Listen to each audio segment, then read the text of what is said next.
اللهم صل على سيدنا محمد وعلى آل سيدنا محمد وبارك وسلم۔ اللہ سبحانہ و تعالیٰ کا بھی انتہا فضل و کرم اور اس کا شکر احسان ہے کہ اس نے ہمیں اور آپ کو اپنے پیارے حبیب آقا دو عالم مجسم حضور جناب احمد مجتبی محمد مصطفیٰ صلی اللہ علیہ وآلہ وآصحابہ وبارک وسلم مبارک و مقدس صحبت میں پیدا فرمایا اور آپ کے امتی ہونے کا ہمیں فخر عطا فرمایا۔ الحمدللہ علی ذالک۔ عزیزان محترم، گزشتہ نشست میں یہ گفتگو ہو رہی تھی کہ اللہ تبارک و تعالیٰ کی جو بے شمار لاتعداد مخلوقات ہیں، ان میں سے اللہ رب العزت نے ہر ایک مخلوق کو مکلف نہیں فرمایا ہے، یعنی تکلیف شرعی یعنی شریعت کی ذمہ داری، اوامر و نواہی کا ذمہ ہر ایک مخلوق کو اللہ رب العزت نے سپرد نہیں فرمایا ہے، بلکہ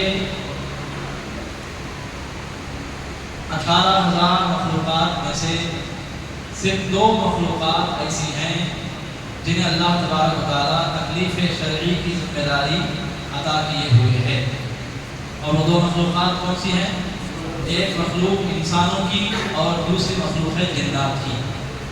تو انسان اور جنات یہ 2 ایسی مخلوقات ہیں اللہ کی کہ جن پر اللہ نے شریعت لاگو فرمائی ہے، احکام لاگو فرمائے ہیں، اوامر و نواہی کی ذمہ داری عطا فرمائی ہے۔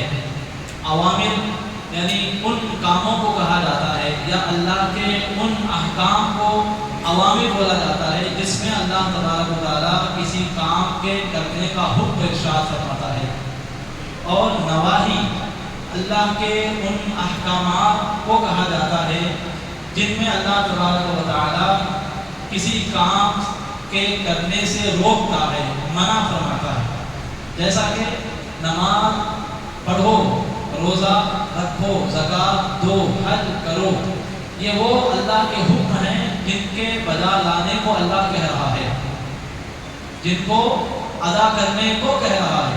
تو جن میں اللہ کسی کام کے کرنے کو کہتا ہے اپنے جس حکم میں، اللہ کے اس حکم کو امر کہتے ہیں۔ کیا کہتے ہیں؟ زور سے بولیے، اور زور سے بولیے، امر کہتے ہیں، اس کی جمع ہے اوامر۔ اور جیسا کہ اللہ نے فرمایا شراب مت پیو، زنا مت کرو، چوری مت کرو، جھوٹ مت بولو، غیبت مت کرو، یہ تمام اللہ کے حکم ہیں۔ تو اللہ اپنے جس حکم میں کسی کام کے کرنے سے بندوں کو روکتا ہے، تو جن باتوں سے روکا جاتا ہے اللہ کی جانب سے، ایسے اللہ کے احکام کو نواہی بولا جاتا ہے۔ کیا کہا جاتا ہے؟ نواہی۔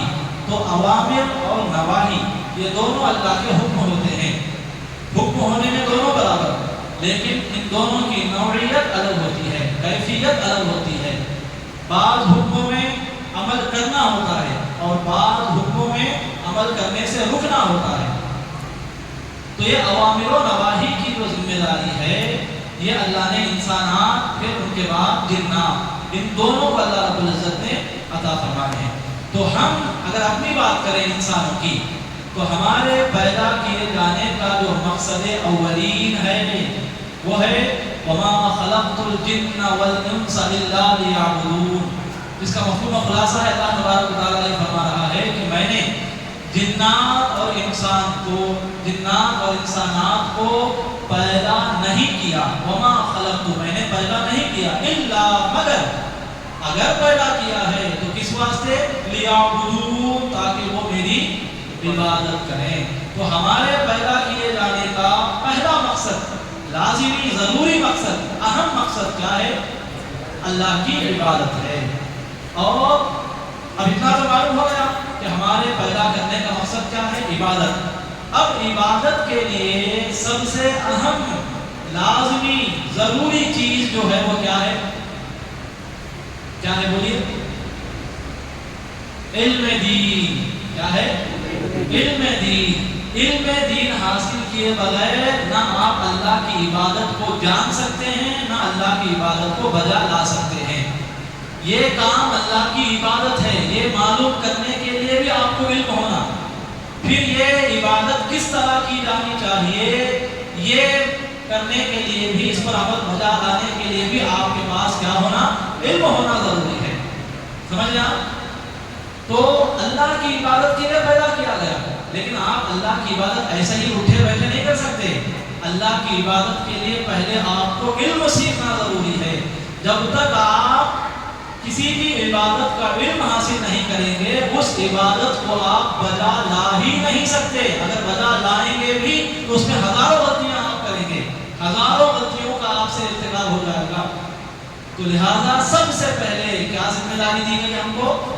علم دین حاصل کرنے کی۔ یہی وجہ ہے کہ نبی پاک علیہ الصلوۃ والسلام ارشاد فرماتے ہیں، ابن ماجہ شریف جو حدیث کی کتاب ہے اس میں حدیث ہے، ابن ماجہ شریف میں حضرت انس بن مالک رضی اللہ تعالیٰ عنہ حدیث پاک کے راوی ہیں، وہ فرماتے ہیں طلب العلم، کہ نبی پاک علیہ السلام نے فرمایا طلب العلم فریضۃ علی کل مسلم۔ بولیے، طلب العلم فریضۃ علی کل مسلم۔ کیا مطلب اس کا؟ کہ ہر حضور فرما رہے ہیں صلی اللہ علیہ وسلم کہ ہر مسلمان پر، اور مسلمان میں مرد بھی آ گیا، عورت بھی آ گئی، لیکن حدیث میں عورت کا لفظ نہیں ہے۔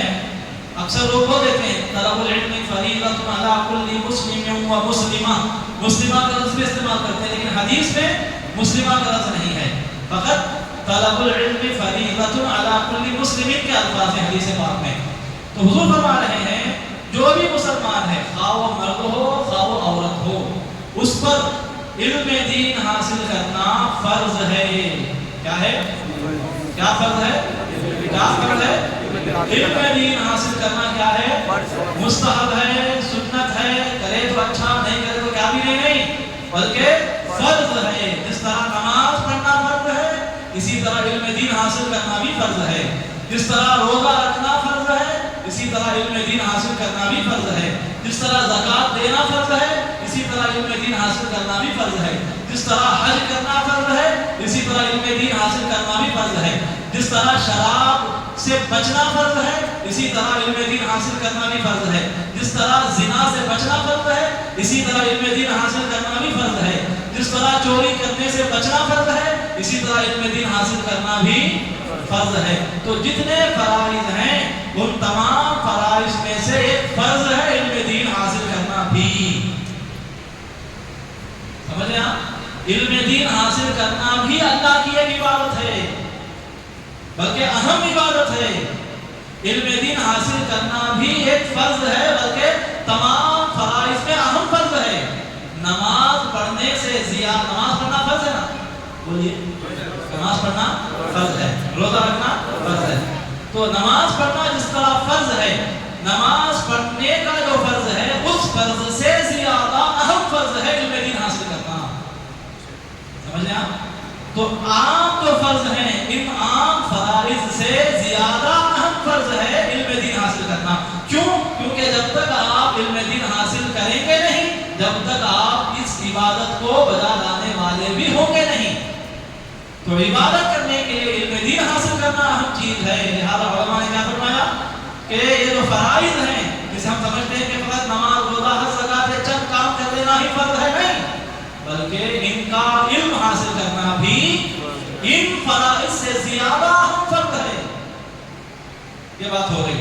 تو حضور پاک علیہ السلام فرما رہے ہیں کہ علم دین حاصل کرنا ہر مسلمان پر کیا ہے، اور آگے حدیث کے الفاظ کیا ہیں؟ وَوَاضِعُ الْعِلْمِ عِنْدَ غَيْرِ أَهْلِهِ كَمُقَلِّدِ الْخَنَازِيرِ الْجَوْهَرَ وَاللُّؤْلُؤَ وَالذَّهَبَ۔ اور نااہل کے سامنے، کس کے سامنے؟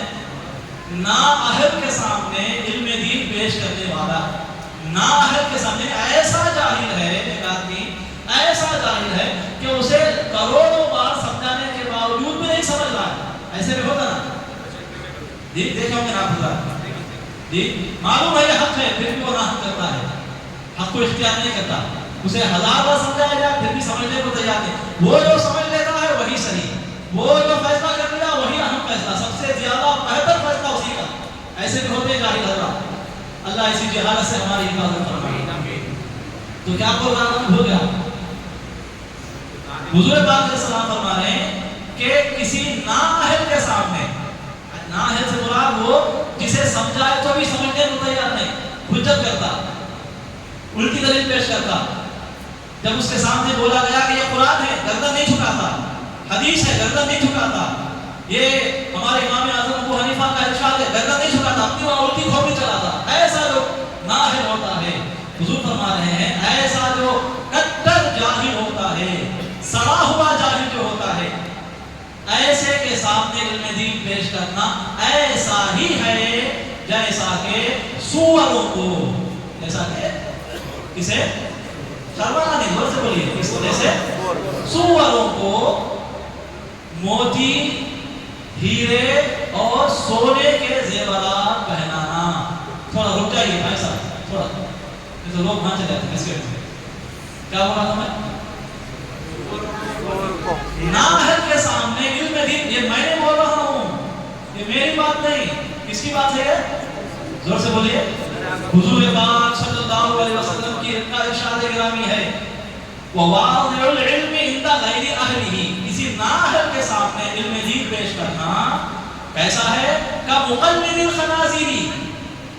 سوروں کو، خنازیر خنزیر کی جمع، خنزیر بولو تو ایک سور، خنازیر بولو تو کئی سور، سور کی جمع، سور کی جمع. تو حضور فرما رہے ہیں کہ غیر اہل، نااہل کے سامنے علم دین پیش کرنا، یہ سوروں کو الجوہر ہیرے، واللؤلؤ موتی، والذہب اور سونے کے کا ہار پہنانے والے کی طرح ہے.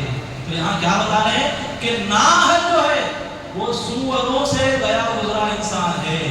جو جاہل ہوتا ہے، جو جاہل جس کے پاس علم دین نہیں ہوتا اور اس کے پاس، اس کے سامنے علم دین پیش کیا جائے تو بھی وہ علم دین قبول کرنے کو تیار نہیں ہوتا، ایسا جو جاہل ہوتا ہے، حضور کا یہ ارشاد بتا رہا ہے کہ ایسا جاہل اس سے جو سور ہیں وہ 1000 درجے بہتر ہیں، اور یہ جاہل ان سوروں کے مقابلے میں بدتر ہے. تو کیا سمجھایا جا رہا؟ جہالت اتنی بڑی نحوست ہے، سب سے بڑی نحوست کا نام جہالت ہے، سب سے بڑی دلدلالی کا نام جہالت ہے، سب سے بڑی غریبی کا نام جہالت ہے، سب سے بڑی مفلسی کا نام جہالت ہے، سب سے بڑی ذلت کا نام جہالت ہے. سمجھ گیا؟ یہ میں نہیں بول رہا ہوں، کون فرما رہے ہیں؟ آقا علیہ السلام. تو ہمیشہ یہ دعا کرتے رہنا کہ اے اللہ مجھے جاہلوں میں نہ رکھ، بلکہ مجھے ایسوں کی صحبت عطا فرما جن سے مجھے صحیح علم دین سیکھنے کا موقع میسر آ جائے. تو یہاں حضور پاک علیہ السلام نے فرمایا شریعت کا، دین کا علم حاصل کرنا ہر مسلمان پر فرض ہے. اب ایک سوال ہے یہاں پر کہ علم دین تو ایک بہت بڑا سمندر ہے جی، علم دین میں ہزاروں گوشے ہیں، علم دین میں ہزاروں موضوعات ہیں. علم دین کا جو سمندر ہے وہ تو ایسا سمندر ہے کہ جو ختم ہی نہیں ہوتا. آپ جتنا علم حاصل کرتے جائیں گے، جہاں آپ ہزاروں برس علم دین حاصل کر کے رک جائیں گے اور کروڑوں سالوں کا علم باقی رہے گا. ایسا وہ سمندر ہے علم دین. تو حضور تو فرما رہے ہیں کہ علم دین حاصل کرنا، یعنی شریعت کا علم حاصل کرنا ہر مسلمان پر فرض ہے، خواہ مرد ہو یا عورت ہو. لیکن اب سوال یہ ہوتا ہے کہ علم دین تو پورا سمندر ہے، تو کیا پورا علم دین حاصل کرنا فرض ہے؟ کیا علم فقہ حاصل کرنا، علم کلام حاصل کرنا، علم منطق حاصل کرنا اور علم تفسیر، علم اصول تفسیر، علم حدیث، علم اصول حدیث، یہ ہزاروں طرح کے مختلف فنون ہیں، علوم ہیں، موضوعات ہیں. تو کیا جتنا بھی علم دین ہے اس تمام علم دین کا حاصل کرنا فرض ہے، یا پھر یہاں حدیث میں جو کہا جا رہا ہے علم دین حاصل کرنا فرض ہے، یہاں جو علم دین بولا جا رہا ہے اس علم دین سے کیا مراد ہے؟ ایک سوال سمجھ رہے آپ؟ پورا علم دین حاصل تو نہیں کر سکتے، کر نہیں سکتے آپ، اور کرنے کا حکم بھی نہیں دیا گیا.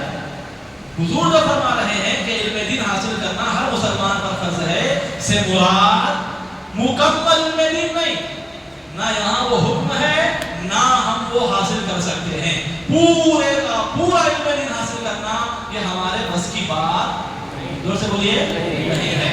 ہم پورا علم دین حاصل نہیں کر سکتے، نہ حاصل کر سکتے، نہ ہمیں حکم دیا گیا. پھر کیا بتایا جا رہا ہے یہاں پر؟ حضور تو یہی فرما رہے کہ علم دین حاصل کرنا فرض ہے، تو پھر یہاں علم دین سے مراد کون سا علم دین ہے؟ پورا تو ہم حاصل نہیں کر سکتے، تو پھر کس علم دین کو حاصل کرنے کی ترغیب اور تشویق دلائی جا رہی ہے؟ ایک سوال، تو اس کا جواب یہ ہے کہ یہاں اس حدیث پاک میں ہر مسلمان مرد و عورت پر جس علم دین کے حاصل کرنے کو فرض بتایا جا رہا ہے، اس علم دین سے مراد دو علوم ہیں۔ بولیے، ہزاروں علوم میں سے صرف دو علم ہمیں حاصل کرنے ہیں۔ علم دین کسے کہتے ہیں؟ وہ ہزاروں علوم کا سمندر ہے، لیکن ہم کو ہزاروں علوم حاصل نہیں کرنے ہیں، فقط دو علم حاصل کرنے ہیں۔ اگر وہ دو علم صحیح طریقے سے ہم حاصل کر لیے تو پھر ہم فرض علم حاصل کرنے والوں میں شامل ہو جاتے ہیں۔ وہ دو علم کیا ہیں؟ ایک علم ہے جسے علم کلام کہا جاتا ہے۔ کیا کہا جاتا ہے؟ زور سے بولیے۔ علم کلام کا مطلب کیا؟ علم العقائد۔ علم کلام کا مطلب علم العقائد، عقیدوں کا علم۔ علم العقائد سے مراد عقیدوں کا علم، اور یہ علم حاصل کرنا ہم پر فرض ہے کہ اللہ کے بارے میں کیا عقیدے رکھنے ہیں، فرشتوں کے بارے میں ہمیں کیا عقیدہ رکھنا ہے، پیغمبروں کے بارے میں کیا عقیدہ رکھنا ہے، آسمانی کتابوں کے بارے میں کیا عقیدہ رکھنا ہے، قرآن آسمانی کتابوں کے بارے میں کیا عقیدہ رکھنا ہے، مرنے کے بعد دوبارہ زندہ کیے جانے کے تعلق سے کیا عقیدہ رکھنا ہے، آخرت کے تعلق سے کیا عقیدہ رکھنا ہے، جنت و دوزخ کے تعلق سے کیا عقیدہ رکھنا ہے، قبر کے عذاب و ثواب کے تعلق سے ہمیں کیا عقیدہ رکھنا ہے، حضور کے بارے میں کیا عقیدہ رکھنا ہے، صحابہ کے بارے میں کیا عقیدہ رکھنا ہے، اہل اللہ کے بارے میں کیا عقیدہ رکھنا ہے، جی شاعر اسلام کے تعلق سے ہمیں کیا عقیدہ رکھنا ہے۔ تو یہ جو عقائد کا علم ہے، ان عقائد میں سے جو فرض عقیدے ہیں، اب عقائد میں بھی کئی قسمیں ہیں، کچھ عقائد وہ ہیں جن کا سیکھنا فرض ہے، کچھ عقائد وہ ہیں جن کا سیکھنا واجب ہے، کچھ عقائد وہ ہیں جن کا حصول مستحب ہے۔ سمجھ گیا؟ عقیدوں میں سنت نہیں، فرض واجب مستحب۔ تو یہاں جس علم دین کو حاصل کرنے کی بات ہم سے کہی جا رہی ہے، اس علم دین سے مراد پہلا علم، جو دو علم ہیں ان میں سے پہلا علم عقیدوں کا علم حاصل کرنا ہم پر فرض ہے۔ اگر آپ میں سے اگر یہاں 100 آدمی ہیں، اگر 100 آدمیوں سے پوچھا جائے کہ اللہ کے بارے میں 5 عقیدے آپ مجھے بتائیے کہ کیا عقیدے رکھنے ہیں، تو میں یہ یقین کے ساتھ کہہ سکتا ہوں کہ 90% لوگ 5 عقیدے بھی اللہ کے بارے میں نہیں بتا سکیں گے، پھر بھی ہم مسلمان، پھر بھی ہم کیا ہیں؟ فخر کر رہے ہیں مسلمان ہونے پر۔ رونا چاہیے لیکن ہم کیا کرتے ہیں؟ فخر کرتے ہیں۔ اللہ کے بارے میں ٹھیک سے جو شریعت کے 5 عقیدے ہم کو بتائے گئے، اللہ کے بارے میں کیا عقیدہ رکھنا، ان میں سے 5 عقیدے میں ہم کو صحیح سے معلوم نہیں۔ پیغمبر، فرشتے، آسمانی کتابیں، جنت و دوزخ، قبر کا عذاب و ثواب، آخرت، مرنے کے بعد دوبارہ زندہ ہونا، تقدیر کے مسائل، یہ تو بہت بڑی چیز ہے، بہت آگے کی چیزیں ہیں، بعد کی چیزیں ہیں۔ بیسک جس خدا پر ہم نے ایمان لایا ہے، اس خدا کے تعلق سے اگر 5 عقیدے کسی کو کھڑا کر کے بولا جائے کہ آپ بتائیے، ہم نہیں بتا سکیں۔ یہ ہماری جہالت ہے۔ ہم اتنی بڑی، پھر بھی وہ گھمنڈ کم نہیں ہو رہا ہے، تکبر پھر بھی کم نہیں ہو رہا ہے، حسد تو کم ہی نہیں ہو رہا ہے، پھر بھی جھوٹ، پھر بھی غیبت، ہر برائی ہمارے اندر ہے۔ نہیں ہے تو کیا؟ علم دین نہیں ہے۔ کتنی بڑی خوشی کی بات ہے جی، سوچنا چاہیے آپ حضرات کو۔ بیداری لانا ہمارا کام تھا، تھوڑا بہت میں نے آپ کو جگا دیا، اب اس کو آگے مزید لے جانا یہ آپ کی ذمہ داری ہے۔ خیر حضرات، تو پہلا علم جس کا حاصل کرنا فرض ہے وہ عقیدوں کا علم ہے۔ کس کا علم ہے؟ دوسرا علم جس کا ہمیں حاصل کرنا ضروری ہے وہ ہے کیا ہے؟ انشاءاللہ کل کی گفتگو میں، کل کی نشست میں آپ حضرات کے سامنے عرض کیا جائے گا۔ ضرور آئیے، ان محفلوں کی پابندی کیجیے، کچھ نہ کچھ انشاءاللہ العزیز آپ ضرور یہاں سے حاصل کر کے جائیں گے۔ ہماری بھی امید رہے گی اللہ کے حول و قوت سے کہ ہم کچھ صحیح آپ کے سامنے پیش کریں۔ آپ آئیں گے تو ہم بھی انشاءاللہ پیش کریں گے، تو پابندی سے آئیے، کیونکہ رمضان کے علاوہ تو ہمارے پاس کسی دینی مجلس میں بیٹھنے کا وقت نہیں۔ کتاب پکڑے، بچپن میں کتاب پڑھے تھے ہم، اس کے بعد سے ہاتھ میں کتاب بھی نہیں لی، پڑھنا تو دور کی بات، کتاب ہاتھ میں پکڑ کر کتنے سال ہو گیا کہ ہم کو اب اندازہ لگا لیجیے آپ، میں دین کی کتاب، دینی کتاب ہاتھ میں لے کر کتنے سال ہو گئے مجھے، ابھی آپ کو سوچنا ہے، پڑھنا تو دور کی بات، سمجھنا تو وہ بات کا مرحلہ ہے، یہ ہمارا حال ہے۔ تو کم از کم یہ رمضان کی محفلیں ہیں، آئیے کچھ نہ کچھ ایک دو مسائل شریعت کی ایک دو باتیں تو ہم ضرور انشاءاللہ سیکھ کر اٹھیں گے۔ اللہ تعالیٰ مجھے بھی نیک توفیق عطا فرمائے، آپ کو بھی اور مجھے بھی اللہ تعالیٰ صحیح علم دین حاصل کرنے اسے پیش کرنے کی توفیق عطا فرمائے۔ آمین بجاہ نبی کریم صلی اللہ علیہ وسلم۔ السلام علیکم۔